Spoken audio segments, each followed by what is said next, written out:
इंसान के मरने के बाद जब उसे दफना दिया जाता है तो उसके एक दिन के बाद यानी 24 घंटों के बाद उस मुर्दे की आंतों में एक ऐसे कीड़ों का गिरोह जन्म लेता है।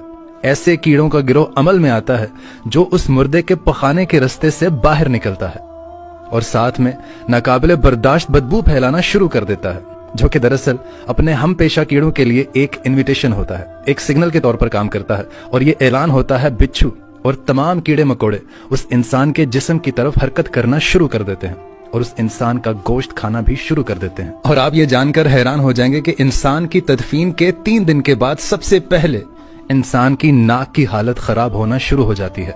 6 दिन के बाद इंसान के नाखून गिरना शुरू हो जाते हैं और 9 दिन के बाद इंसान के बाल भी गिरना शुरू हो जाते हैं और 9 दिनों के बाद इंसान के जिस्म पर एक भी बाल मौजूद नहीं रहता और साथ साथ इंसान का पेट भी फूलना शुरू कर देता है और 17 दिन के बाद पेट फट जाता है।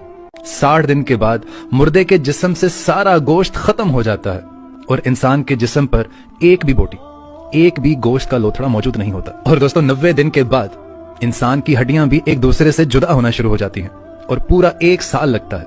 1 साल के बाद वो तमाम की तमाम हड्डियां भी बोसीदा हो जाती हैं और बिलाखिर जिस इंसान को दफनाया गया था 1 साल के अंदर अंदर उस इंसान का वजूद खत्म हो जाता है। खत्म।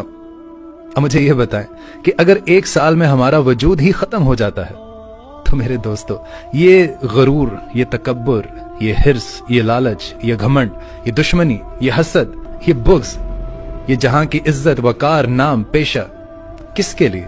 जिसके लिए हम सारी जिंदगी भागते रहते हैं। ना हलाल की तमीज की, ना हराम की तमीज की। हमने पैसा इकट्ठा कर लिया, शान शौकत बना ली, लेकिन आखिर में 1 साल भी नहीं लगा आपको सफाई हस्ती से मिटने में।